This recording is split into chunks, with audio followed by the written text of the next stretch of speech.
Lasă un pic să alerge. Fugi.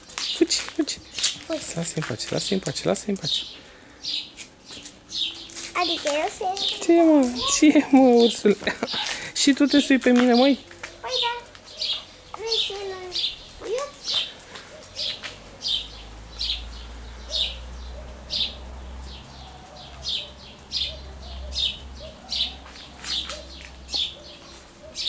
Nu-i frumos, stă așa. Pleacă de acolo.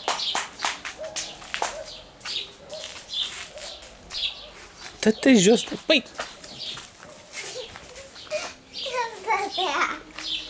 Ce faci acum? Nebunul.